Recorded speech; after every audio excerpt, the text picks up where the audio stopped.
Iya, jadi sekali lagi selamat pagi bagi kita semua yang sudah hadir. Kami mengucapkan terima kasih untuk kehadiran dari adik-adik mahasiswa. Baiklah, untuk minggu lalu kita sudah sedikit menjelaskan tentang mata kuliah ini, kemudian apa-apa yang akan kita pelajari selama satu semester, kemudian ada tugas ya, ada tugas yang sudah diberikan untuk saat ini saya akan menjelaskan sedikit tentang konsep dasar K3 dan B3. Ya, jadi ini konsep dasar dari K3, kesehatan dan keselamatan kerja, dan B3. Saya pikir ini Anda sudah pernah dapat di materi-materi sebelumnya. Saya hanya ingin mereview agar atau mengingatkan kembali kepada kita semua agar supaya bisa mereview kembali tentang K3 dan B3 karena ini ada hubungan erat ya. Sekarang apa itu kesehatan dan keselamatan kerja? Pada dasarnya pengertian dasar dari K3 itu dari asal kata. Yang pertama keselamatan berasal dari kata selamat yang berarti yang dalam bahasa Inggris itu yaitu safety yang berarti bebas dari celaka. Jadi dari pengertian dasar ini keselamatan kerja itu artinya bagaimana agar supaya para pekerjanya bebas dari accident atau kecelakaan. Ini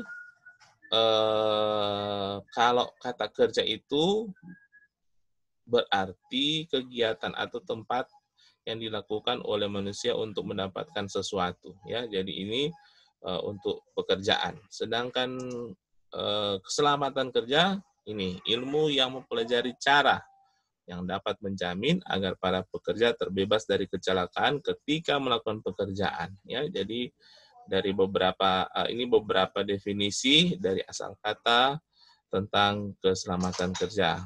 Kalau menurut OSHA, Occupational Safety and Health Administration, keselamatan kerja adalah disiplin ilmu terapan. Jadi K3 itu ilmu terapan, bukan ilmu dasar. Ilmu dasar itu seperti kimia, biologi, fisika, itu ilmu dasar, matematika, itu ilmu dasar.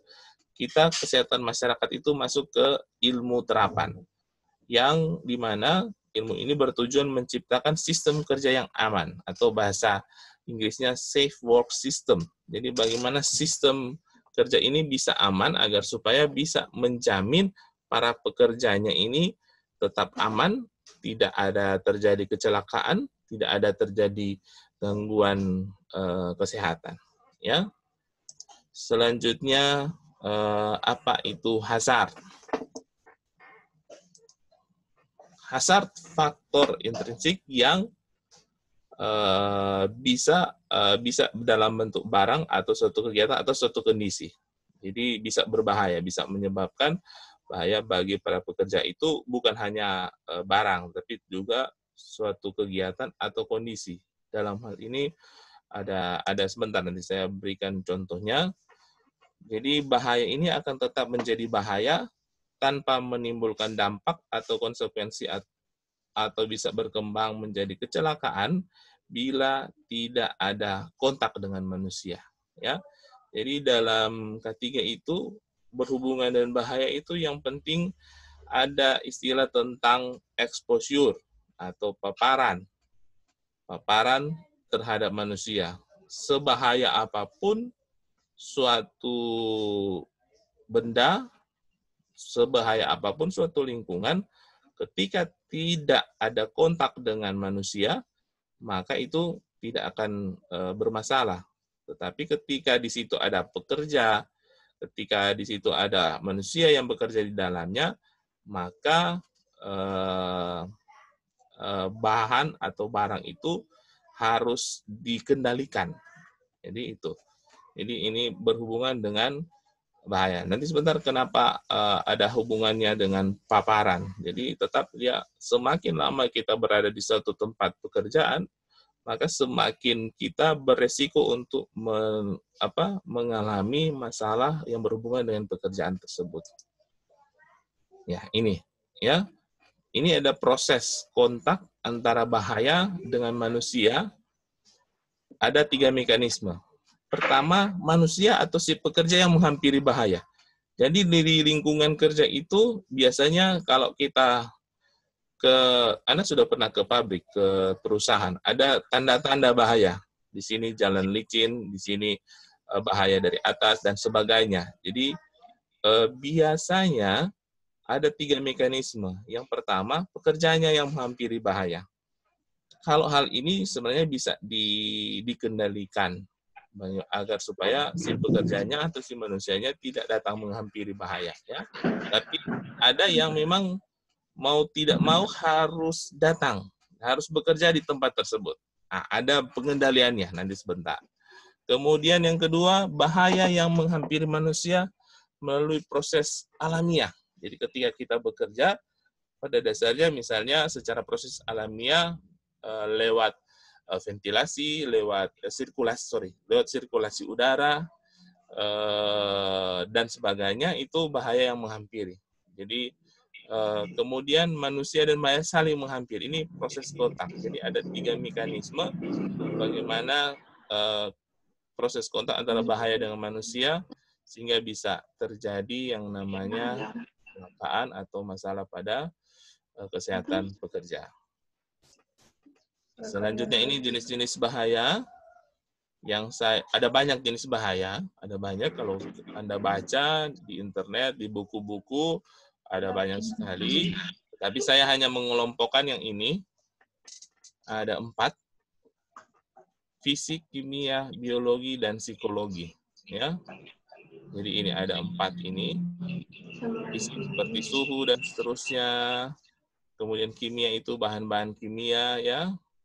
Ini yang akan jadi kita akan masuk ke lebih cenderung ke sini, tapi bisa juga ke biologi, kemudian psikologi. Psikologi itu berhubungan dengan stres kerja, berhubungan dengan sistem kerja dan sebagainya. Ya, ini jenis-jenis bahaya secara garis besar.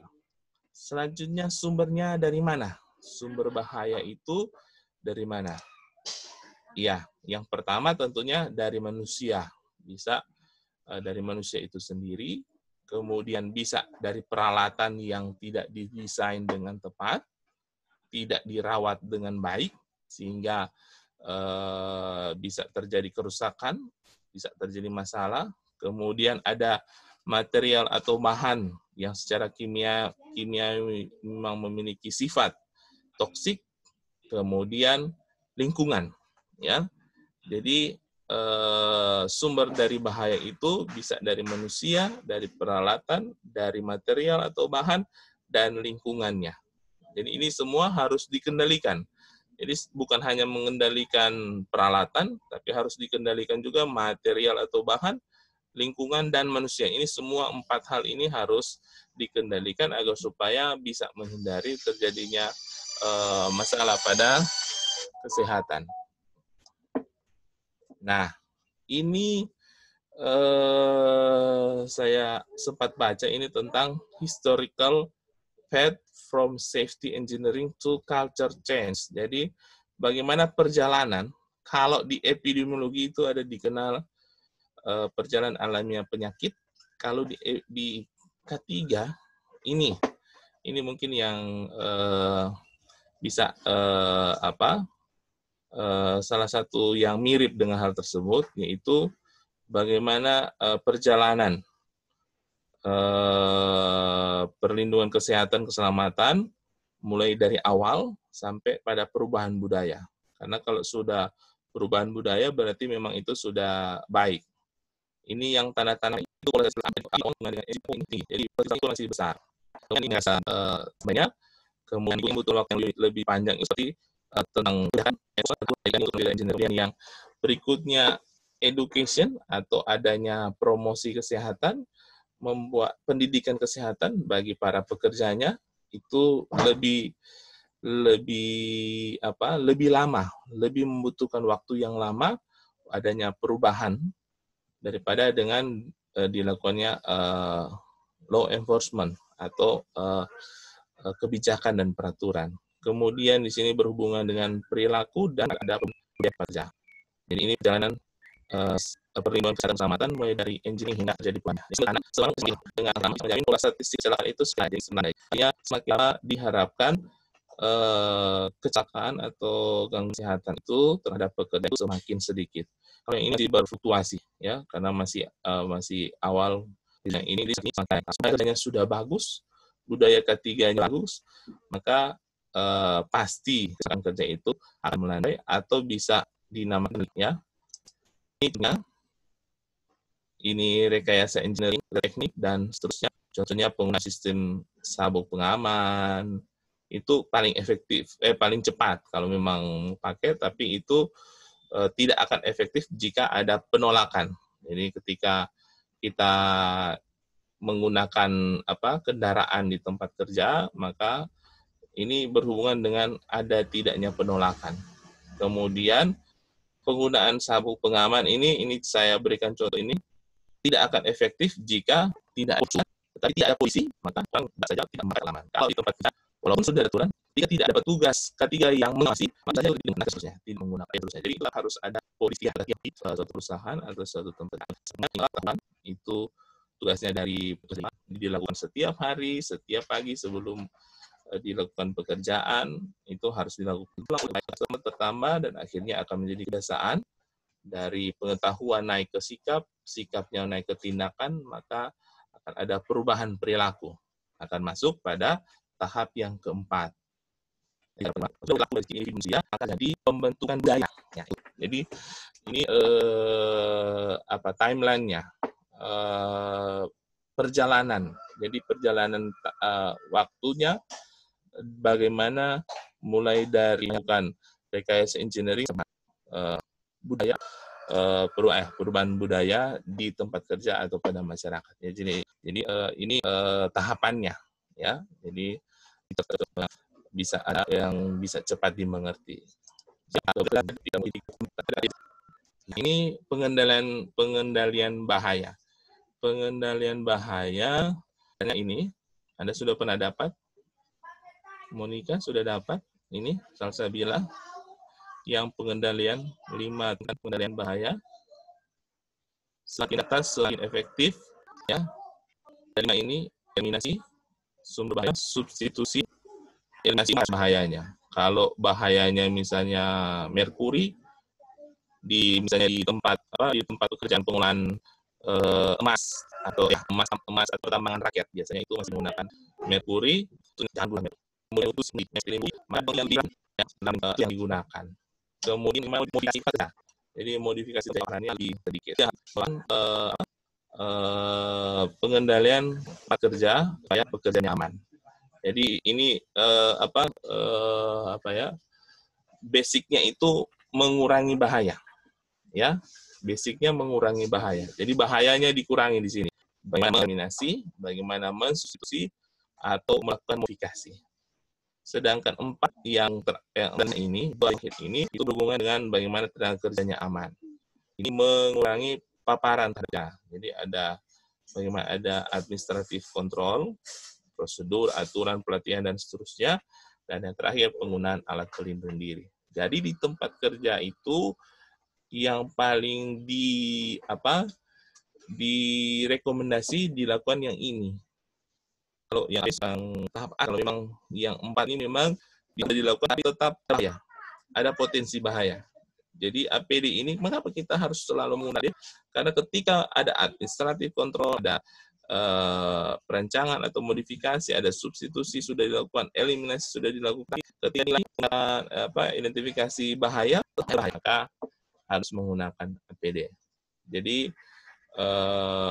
pada dasarnya kalau memang di tempat kerja, kalau tidak menggunakan APD, bisa dikatakan tempat kerja itu memang aman, sudah aman bagi pekerjanya.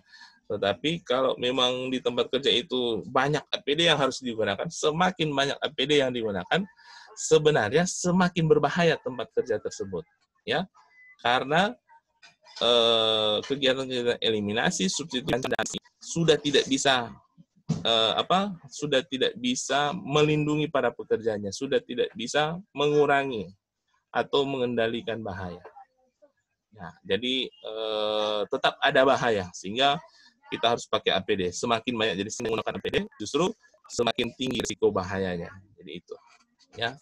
Jadi ini teori dasar berhubungan dengan pengendalian bahaya. Kemudian ada dampak bekerja. Dampak ada dua. Biasanya penyakit kerja dan akibat hubungan kerja. Kalau saya ujian ketika ditanyakan PA dan PAH, mahasiswa ketiga banyak yang tidak bisa membedakan. Sehingga saya harus memberikan ini karena ada hubungannya dengan analisis dengan mata kuliah kita, analisis bahan berbahaya dan beracun. Jadi ada dua dampak pada pekerja, penyakit akibat kerja dan penyakit akibat hubungan kerja. Bedanya kalau yang penyakit akibat kerja itu penyebabnya spesifik. Jadi hanya ada satu penyebab. Sedangkan penyakit akibat hubungan kerja itu multifaktorial. Jadi bukan hanya satu penyebab spesifik. Dan contohnya ini. Kalau PAK itu misalnya penyakit asbestosis. Itu hanya disebabkan oleh asbes atau silikosis. Hanya disebabkan oleh paparan atau pajanan dari silikon. Jadi seperti itu, ya. Tetapi kalau PAHK atau penyakit akibat hubungan kerja itu contohnya hipertensi. Jadi hipertensi ini bisa saja terjadi bukan karena penyebab yang spesifik di tempat kerja, tapi juga sudah dengan mungkin pola makan di rumah, gaya hidup dan seterusnya. Ya, jadi itu sudah ada. Jadi penyebabnya tidak spesifik. Biasanya kalau yang ini penyakit akibat kerja, pekerjanya bisa langsung dapat kompensasi. Jadi ada ganti rugi. Jadi kalau terbukti kena asbestosis di tempat kerja, langsung bisa dapat ganti rugi. Tetapi kalau ini PAHK ini harus ditelusuri apakah hipertensi ini terjadi karena paling besar itu karena dia bekerja di tempat tersebut. Tapi kalau tidak maka agak susah, ya. Jadi ini penyakit psikosomatik juga. Kita psikosomatik itu berhubungan dengan mental seperti kita kualitas hidup dan sebagainya, berhubungan dengan gangguan tidur dan seterusnya, ya. Jadi ini. Kemudian ini musculoskeletal disorder, ini bukan disorder tapi disorder. Jadi ada gangguan pada muskuloskeletal, gangguan pada otot dan kerangka, dan kemudian ini ada bronkitis kronik.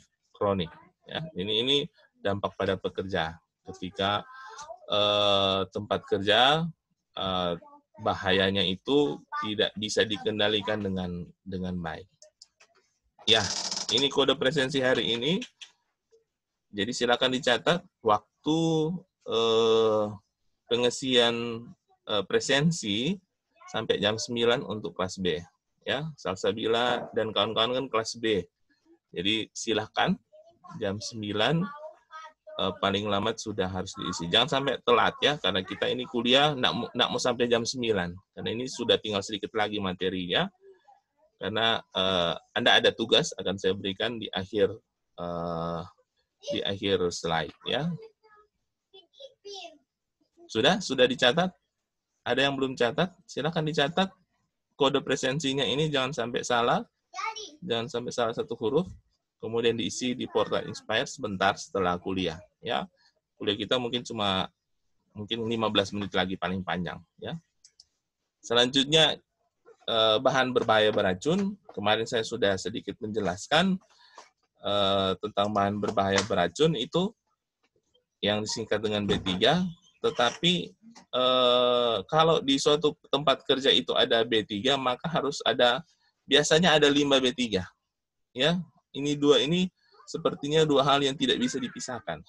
Ada bahan berbahaya dan beracun, pasti berbahaya itu limanya. Ya, ini kemarin sudah saya berikan definisinya atau batasannya.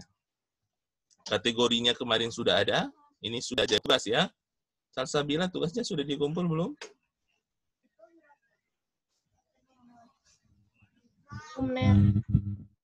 Ya, jadi ini ada 12.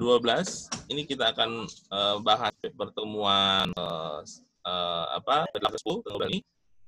Kemudian ini menurut Permen LH nomor 3 ya, ini Anda baca, silakan nanti Anda catat, Anda baca.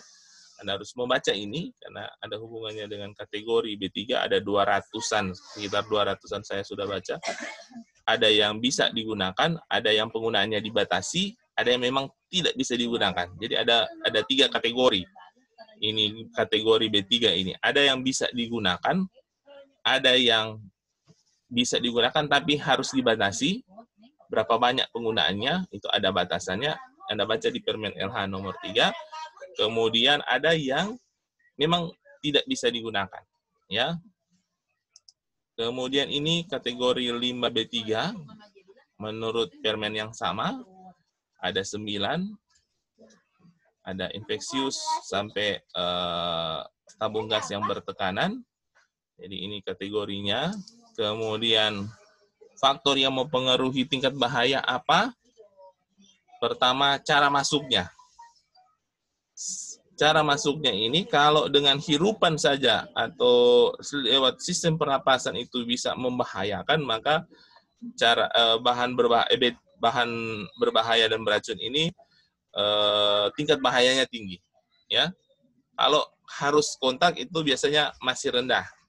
Tapi kalau dengan hirupan lewat sistem pernapasan, lewat saluran pernapasan, maka itu tingkat bahayanya tinggi. Kemudian yang kedua, konsentrasi. Jadi konsentrasi dan lama paparan.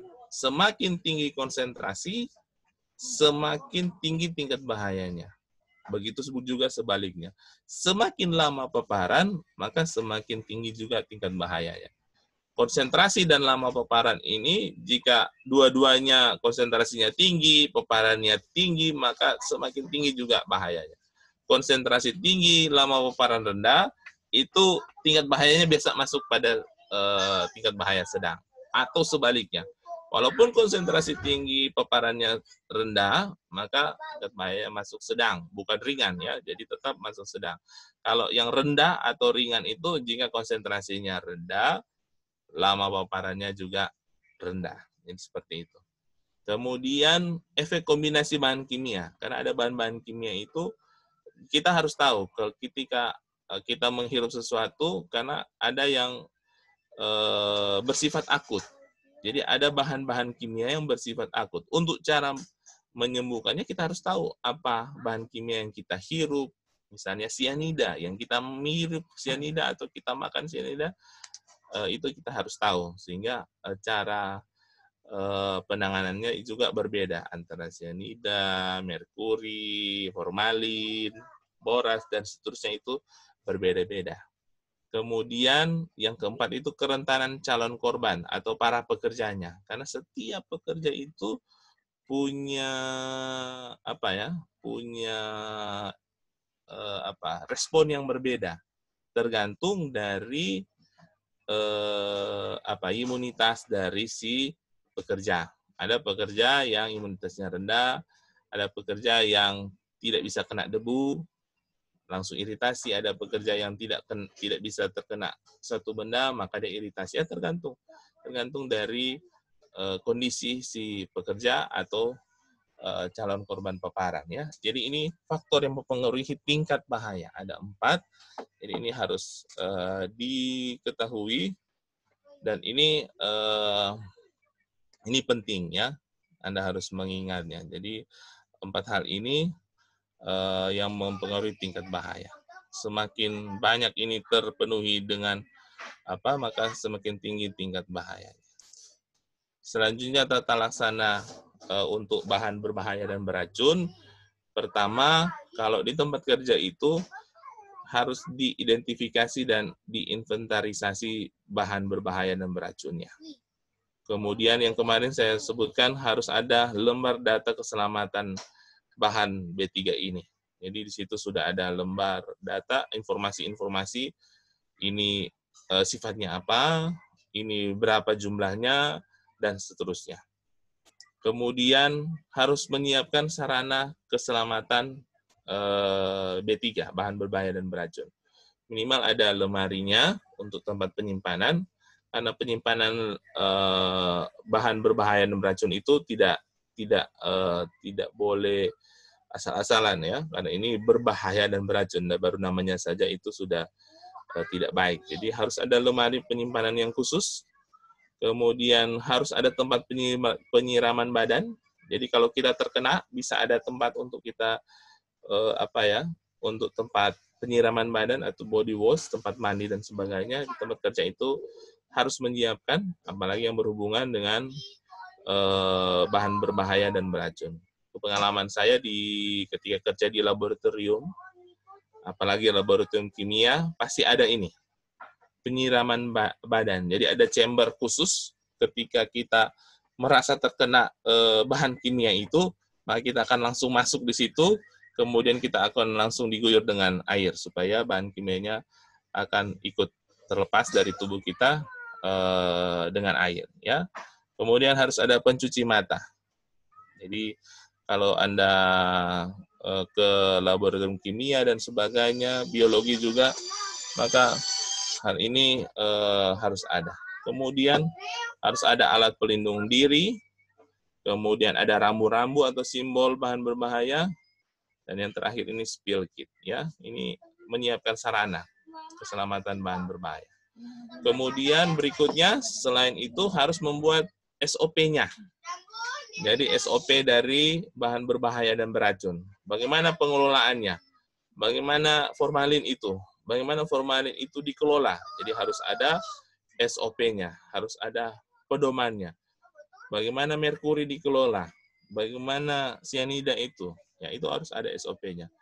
Kalau pengalaman saya, kalau kemarin formalin, saya bekerja dengan formalin. Formalin itu kalau mau diambil itu jangan, karena itu kalau di atas itu bisa berubah fungsinya, tidak. Jadi ada penurunan fungsi. Jadi ketika mengambil harus di udara yang terbuka, artinya sirkulasi udaranya baik, kemudian menggunakan masker dan seterusnya, karena jadi itu pedomannya, karena ini akan berbahaya bagi para pekerjanya. Selanjutnya harus ada bagaimana caranya penanganan keadaan darurat dari bahan berbahaya dan beracun. Harus ada ini, bagaimana penanganan keadaan daruratnya. Jadi harus ada pelatihan simulasi, kemudian bagaimana menerapkan prosedur untuk mengelola tumpahan dan seterusnya, dan menerapkan mekanisme pelaporan dan penyelidikan.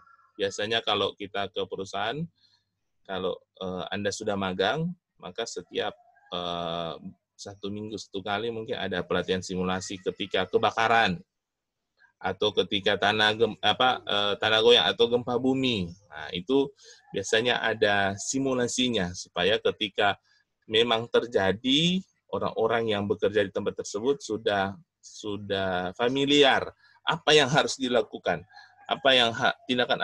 tindakan pertama apa yang harus dilakukan oleh para pekerja. Jadi ini harus ada tahapan-tahapan tentang tata laksana dari bahan berbahaya dan beracun. Jadi demikian ini materi kita pada hari ini. Saya untuk tugas Anda, jadi untuk tugas Anda